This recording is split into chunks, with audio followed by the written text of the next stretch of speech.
We still got about a month until the UConn men's basketball season really gets underway, but one basketball insider had a VIP view of just how good this team might be over the weekend. Let's start there on Locked On.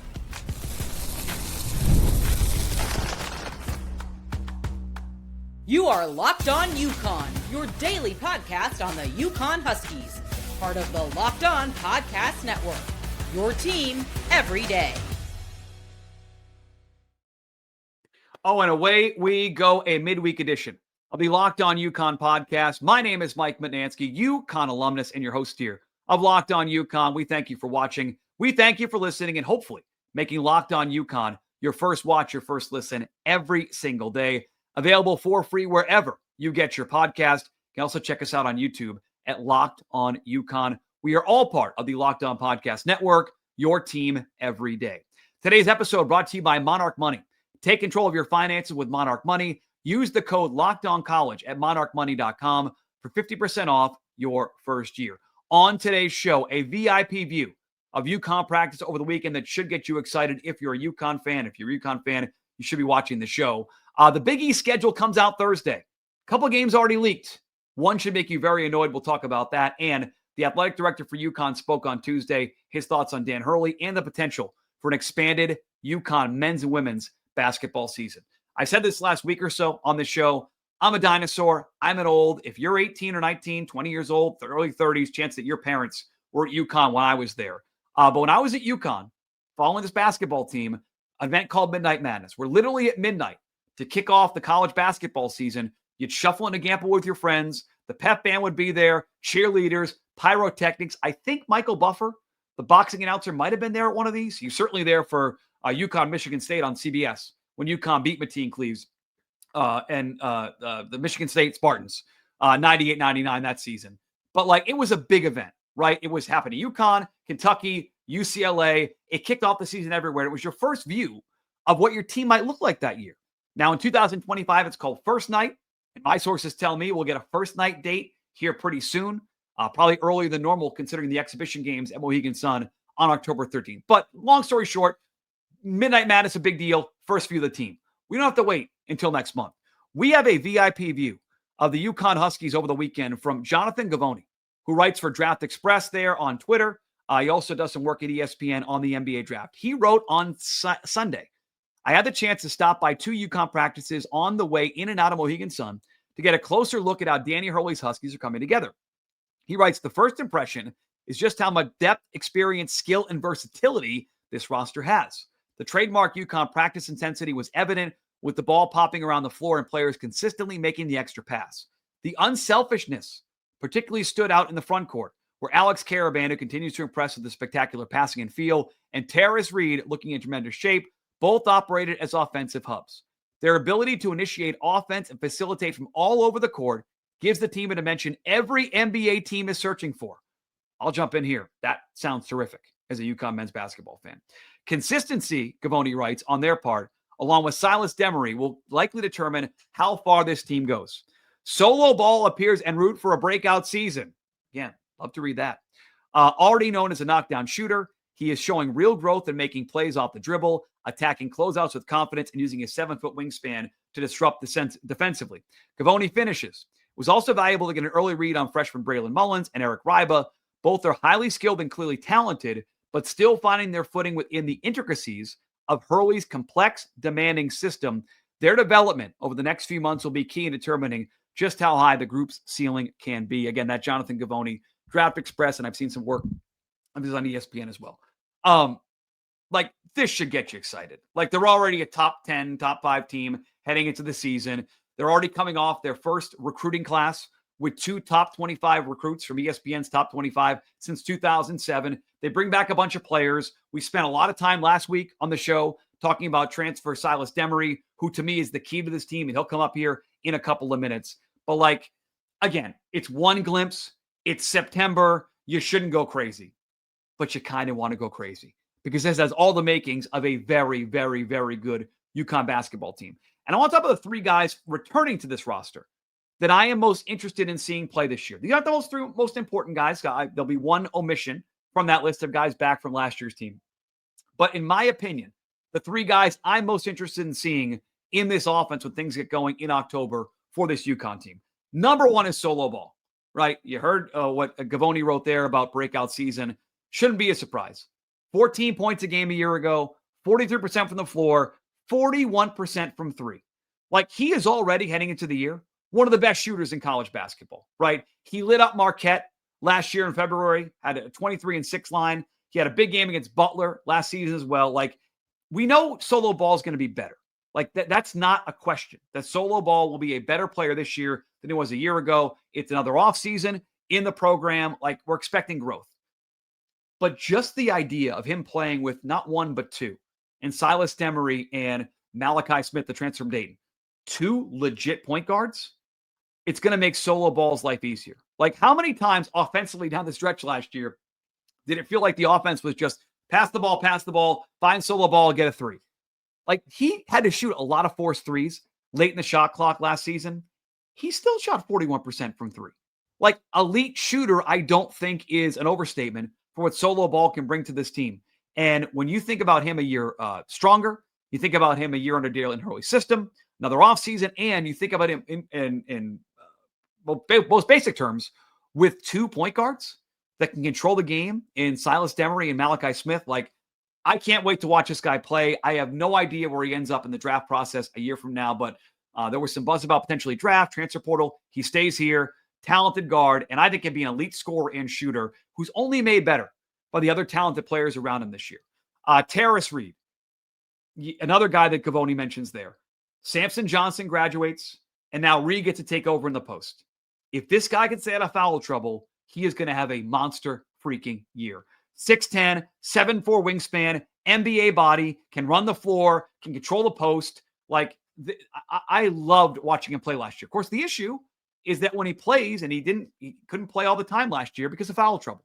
He's got to stay on the court. 9.6 points per game, 7.3 rebounds. Again, playing behind Samson, like, not even in that pure time starting role. I think I remember, one start for him all of last year. Like, and Eddie, I try not to buy too much into the social media buzz. UConn fan online is unbelievable. There's not a better fan base in the country, but we tend to, myself included, overrate our players a little bit. It does feel like there's a lot of buzz on Tarris Reed and what he might be. How about the buzziest player amongst the UConn insiders that I've seen online and I've heard whispers about? It's Tarris Reed. He is going to take a major step forward this year. He's bigger and stronger. He's going to get that starting role. Again, kind of like solo ball. And then he's got a couple of point guards now running this offense that can get him the ball in good spots. He'll do less of the ball handling out along the wing, but he can do that as well. I can't wait to watch him play.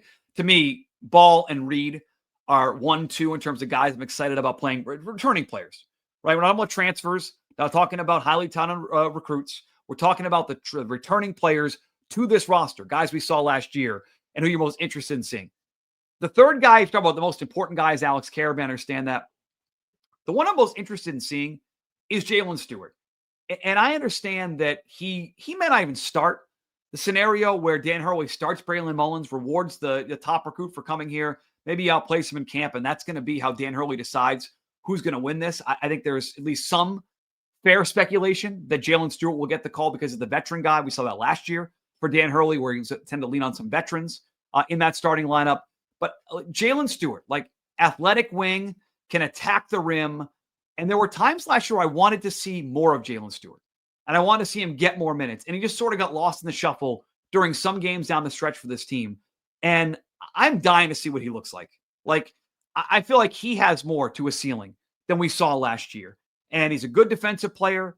And he's also in a position now with Braylon Mullins here and the expectation that Mullins might be the quote-unquote better player as the top flight recruit. How does he respond? Like, how does he play for Dan Hurley? And does he respond to the moment? Because an athletic wing in this offense, we've seen it for decades under Calhoun, Kevin Ollie, and now Dan Hurley. Like, athletic wings thrive in what this UConn offense can do. And I think Jalen Stewart can be one of those guys. And if you want to tell me Alex Karaban is more important, his elite passing, his veteran leadership, getting him off the ball with Silas Demery here and Malachi Smith here, he gets to play less point guard, less point forward, and do more things from a wing perspective. I get it. His importance is greater than Jalen Stewart's importance. But in terms of interest, like I feel like I know what Alex Karaban is. He had a down year a year ago. He's a much better player than what he showed last season. I'm not sure we know what Jalen Stewart is right now. And like as far as interest level, he'd be my third.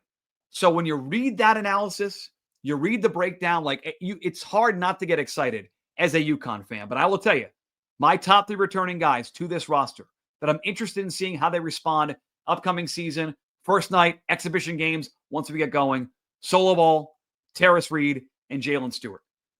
Maybe not the 3 most important guys because Alex Karaban's pretty good, but those 3 are the most interesting to me just in terms of the development from year to year. And when you read Gavoni's stuff there,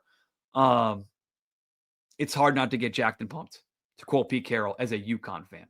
Meanwhile, we are going to get the full Big East schedule for the UConn Huskies on Thursday at 2 p.m. A couple of games have already leaked, and if you want to be annoyed about some stuff, you really can be, because there's one game in particular that, they put on the wrong day.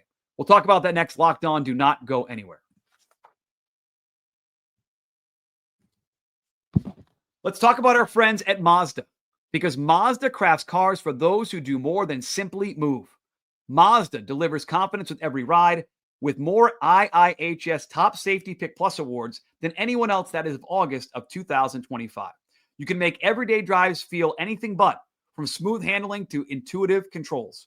With all-wheel drive standard in every crossover SUV, you can drive with confidence through almost any season. Like our players, we sweat every detail, because when you make every move count, impossible becomes irrelevant. Mazda, move and be moved. Well, it's only Wednesday, but it's almost the weekend. If you're a college student, certainly it's almost the weekend. Time to look back and crown this week's MVP on Who Delivered, powered by DoorDash. Just like you can win every Saturday with DoorDash Streaks, saving more every time you order. These players deliver when it mattered most. Let's break it down. It was not good for the UConn Huskies in Syracuse. I've said we've turned the page, but thanks to DoorDash, I get to bring it back up. In the loss, well, we know Skylar Bell, he delivered. 11 catches, 105 yards, explosive playmaker. Even when the team needed him most, fourth down, trying to get to overtime to set up a Chris Crean kick. Guess who made the best catch of the year in college football? Skylar Bell did. Pressure was on. He came through. No hesitation, no delay. And if you're watching him the first 2 weeks of the season, not a fluke. Skylar Bell is on a streak. And just like Skylar Bell delivered for UConn, DoorDash delivers your Saturdays with DoorDash Streaks. You save every Saturday you order. Stack it up all season, and you could save up to $250, including $100 in DoorDash credits. Order this Saturday. Keep the streak alive. Fuel your game day only with DoorDash. Terms apply. Promo period ends 11/18.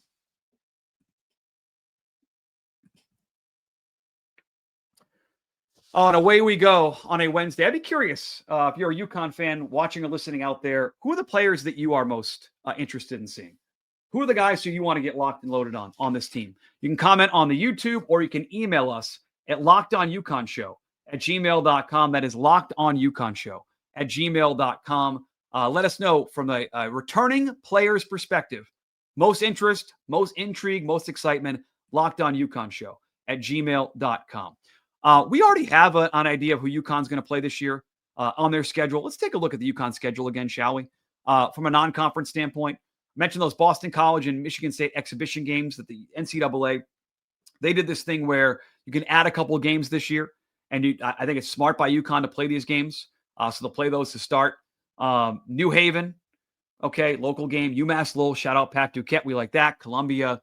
But then BYU at TD Garden, monster game. Arizona at home, monster game. Bryant, another New England team. I like the Huskies giving these New England teams a game early in the year. Illinois, part of a home and home the next couple of years. Kansas at Allen Fieldhouse in a big spot December 2nd. East A&M, and then Florida, you get a rematch with the national champs team that knocked you out of the tournament a year ago. And then Texas, which I think last time I looked was just outside the top 25 in terms of the early season top 25 for college basketball.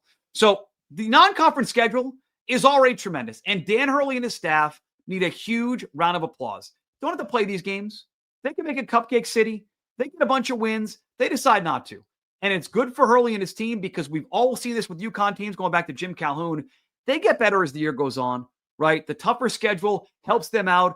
Why would you play lesser teams? Play the best teams. It makes you best for the tournament. And this is a team that clearly has NCAA championship aspirations. They're one of the 6 or 7 lowest odds right now to win the men's basketball title. Play the best teams you can. And like that, it's good for the sport. The NFL does a great job of putting their best games in prime time. Their schedule makers, right? They make sure they put those games, non-conference games, where everyone can see them. Dan Hurley's playing some huge games here. And this team deserves a lot of credit for not ducking anyone and playing everyone they can in the lead up in the non-conference, because once the Big East schedule gets going, it's going to be a gauntlet. It's one of the best conferences in college basketball. So you're going to play tough games. And we're going to find out on Tuesday with a 2 p.m. release time of the entire Big East basketball schedule. I believe John Fanta, the voice of college basketball now for the Big East, NBC, Peacock, etc., he's going to be involved there. But we're going to get an idea of who UConn is playing in the conference schedule. 4 games leaked yesterday. December 16th, UConn and Butler. December 21st, DePaul and UConn. Super Bowl weekend, Friday night, February 6th, St. John's versus UConn. That'll be at Madison Square Garden.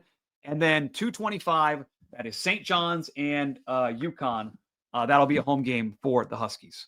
We'll get the entire schedule tomorrow. What I don't know is, like, who makes the schedule, because you look at those games, right? You get a Wednesday game against Butler that's going to be during school break. You got a Sunday game with UConn playing there. That'll be on the road. St. John's, UConn on a Friday night, Super Bowl weekend.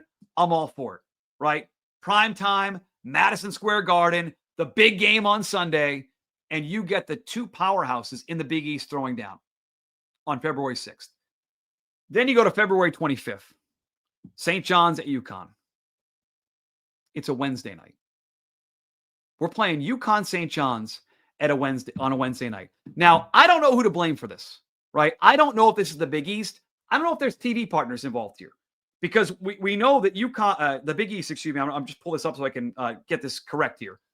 They have a new agreement, does the Big East, across television, right? They're going to be games on Fox Sports. That is going to be the primary broadcast partner for Big East basketball. Fox, FS1, FS2. The Fox family of networks will continue to be the Big East primary distributor partner. So we're used to those games the last couple of years. Not a big surprise. Fox Sports, I think they've been pretty good to the Big East. I don't know if I speak for every UConn fan in saying that, but I've liked the Fox thing with the Big East the last couple of years. NBC Sports, they jump aboard, right? The Big East will be on NBC's Peacock streaming platform. We see that there. There'll be some involvement with TNT Sports, going to help anchor high-end college sports portfolio. And then Fox is going to have a bigger increase of women's college basketball, I'm sure. The schedules come out on Thursday, and it'll involve more UConn. But I just gave UConn credit for scheduling big games. I give the NFL credit for putting their biggest games in prime time. UConn St. John's should not be on a Wednesday in UConn. That's a Saturday game. Look at what the ACC does. The ACC, every single year, they put Duke, North Carolina on a Saturday and then another Saturday. You can set your clock to it. Big Saturday in college basketball. At some point during the year, you get the first of Duke and North Carolina, and then the final Saturday of the regular season in the ACC. It feels like every single year, Duke and North Carolina play on that Saturday right before the conference tournament. Why the hell aren't UConn and St. John's playing on the Saturday before on campus or in East Hartford, and preferably on campus? It doesn't make any sense. Wednesday night, sure, great. It's a middle of the week. As we said for our friends at DoorDash, maybe it's the start of your weekend. It ain't a Friday. It ain't a Saturday. In what world is Dan Hurley, Rick Pitino not in prime time on a Saturday? Not somewhere Saturday afternoon or even prime time on a Saturday at Gamble. You're supposed to put your biggest games, Big East, Fox, NBC, on a weekend. You want those atmospheres to be at their best. If you're a UConn fan, you should be pissed off. You want that game on a weekend. You don't want to be rushed out of work to get to that thing. Who knows what time that game will be? I don't know. Again, we don't know how the schedule is going to work this year and how the game's going to be bounced around. We'll know more about that on Thursday. But I can certainly complain about a Wednesday night game, UConn and St. John's. Playing the Super Bowl on a Tuesday? No, you played on Sunday, right? You're playing Tuesday Night Football? No, it's Monday Night Football. Everyone knows the games are going to be. Saturdays are for college basketball.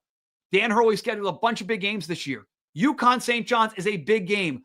How the hell is that on a Wednesday? I don't know who to blame. Is that the Big East for not stepping in and saying, hey, put our marquee games in a primetime spot? And by the way, St. John's has a bunch of Saturday games. For some reason, the game at UConn is on a Wednesday. I digress. They've already figured out that there's going to be other big games for St. John's on Saturdays. Put the UConn game on a Saturday. What are we doing? Now, I know in the NFL, I don't know quite how it works in college basketball when you have partners like this all teaming up. I don't know if it's a scenario where like the teams all bargained for, where they were going to be, where like who gets what games. Again, we'll know more as the schedule starts to get more out on Tuesday. And certainly maybe we'll get more details on how they figured out how to spread these things around the games. It just feels like as a UConn fan, you got shafted here. UConn St. John's is a huge game. It's Dan Hurley. It's Rick Pitino. It's two of the best teams in the Big East. Two best teams in college basketball. Old school Big East rivals. And you're playing on a Wednesday?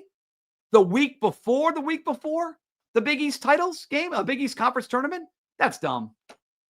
That's dumb. The NFL wouldn't do that. They're putting Chiefs and Eagles. That's not hidden away Sunday at 1. That's Sunday at 4:15 this weekend. You got a rematch of a Super Bowl, you put that in a big spot. And that's a big spot on a Sunday afternoon, that 4 o'clock window for network television. That's annoying. And again, I don't know who to blame. Is it the Big East? The television itself? I'm not sure who I'm supposed to blame here.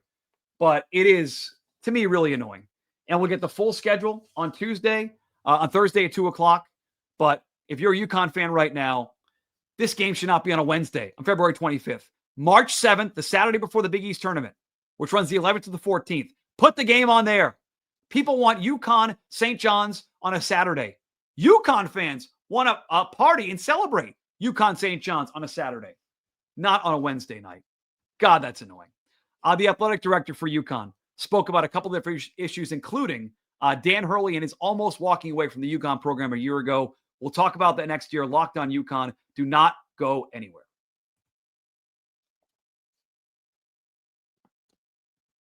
All right, here we go. Once again, our friends at Monarch Money. Most people cannot name all their financial accounts or even what they're worth, whether it's 401ks, properties, or investments. You don't have the full picture. You can end up leaving money on the table. That's why there's Monarch Money. It's an all-in-one personal finance tool that brings you your entire financial life together in one clean, easy-to-use interface on your laptop or on your phone. Monarch Money is built for people with busy lives like you. If you put off organizing your finances, Monarch is for you. Monarch does the heavy lifting for you. You can link all your accounts in minutes, see clear data visuals, get smart categorization of your spending, and finally feel in control of your money without ever touching a spreadsheet. You want to maximize investments, increase your savings rate, easily review finance with your partner and or financial advisor. How do you do it? Get a clear view with our friends at Monarch Money. Don't let a financial opportunity slip through the cracks. Use the code LOCKEDONCollege at monarchmoney.com in your browser for half off your first year. Just that simple. 50% off your first year at monarchmoney.com with the code LOCKEDONCollege. Monarchmoney.com. Use that code LOCKEDONCollege.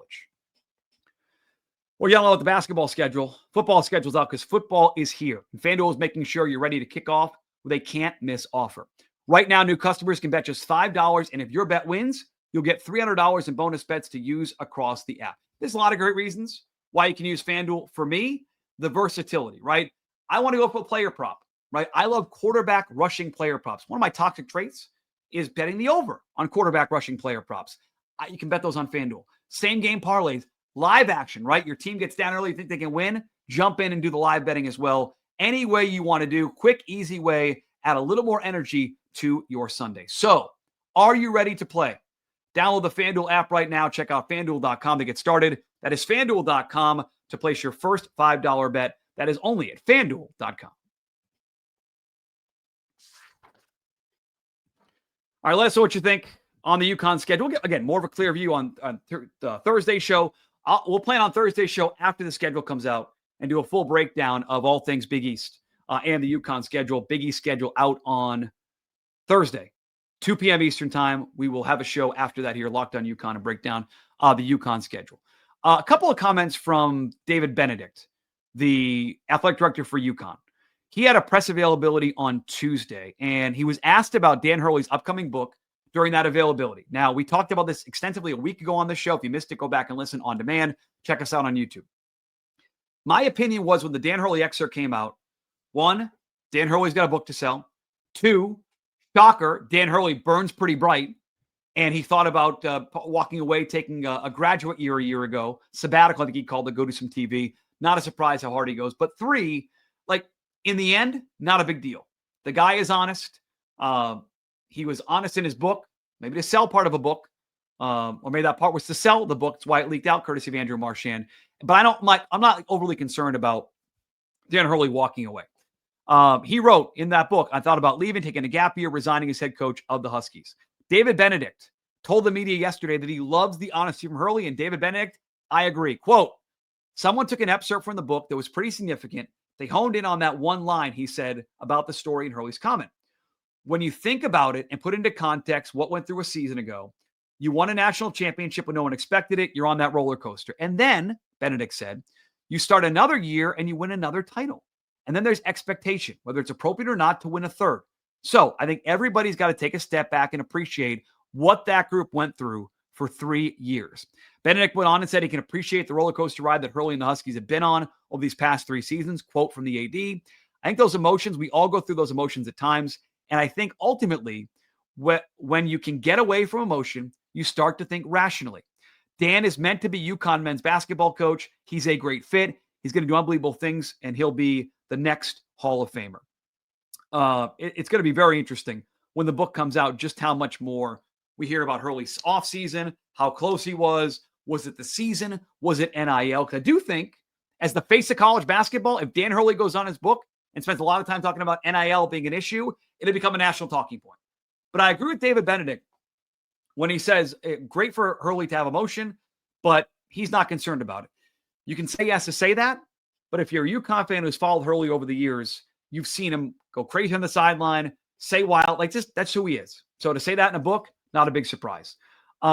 He also talked about, David Benedict did, potential for UConn trying to find a way to make more revenue, right? In this day and age of NIL, how do you make more money? One of the reasons why UConn has this new TV deal with Fox and NBC and this big mega deal is because the teams get more money.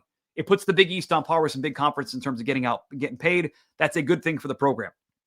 Benedict said, quote, we spend every day with a desperation to continue to drive every and all aspects of revenue that we possibly can. And I'm going to give Mike Anthony credit. He writes for CT Insider. He wrote about one way they could do it, and he's not wrong about this.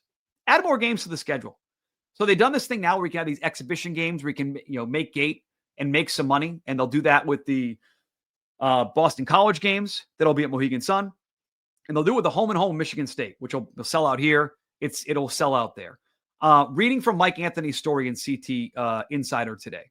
Basically, men's and women's basketball games could pull in enough money, for example, to fund an entire football roster's rev share allocation for an entire season with the money left over from adding more games. Because they make so much money from these individual games at Gamble, right? And he writes about the impact financially of these games and how much money that UConn could rake in. Quote, UConn, all schools really, should be playing more regular season basketball games than the NCAA's allowable 30 or 31 with the multi-team event that we talked about. The Huskies in men's basketball net $600,000 plus for a sellout in stores. They get $1 million plus in Hartford. Add 6 more men's and women's games gates, the annual ledger, and that's $4 million in revenue, and that money can be spent, as he writes, on that football budget. More NIL, players are getting paid. We know now it's more of a business than it is like a collegiate sport. Like the cat's out of the bag. These guys are getting paid. They've got deals. They're putting cash in their pocket. Expand the schedule. Give these teams an opportunity. Fans will love it. A couple more games a year at Gamble or in East Hartford. More non-conference games. Dan Hurley's not ducking teams. Like it's an excellent point by Anthony, and I'm sure the NCAA will look into it. Why it's only 30 or 31, I'm not sure, because again, we know now. Student athlete, yes, but it's a business. There's money involved. Let us know what you think. LockedOnUconnShow@gmail.com. LockedOnUconnShow@gmail.com. You made it this far in the program. I want to thank you for watching here. Relaunching the Locked On UConn podcast last week and a half. How can you help the loyal Locked On UConn listener, the loyal UConn fan? Subscribe, rate, and review wherever you get your podcast, or Check us out on YouTube. Subscribe there as well. Tell a UConn fan, an alumni, about the show. Get them to listen. It's a huge help to me, huge help to us. We thank you so much for making the show part of your sports podcasting day. Thursday, big day. Big East schedule out. A lot to react to. How many more weekday games can they give UConn men's basketball? We'll find out on Thursday together. Talk to you. Go Huskies.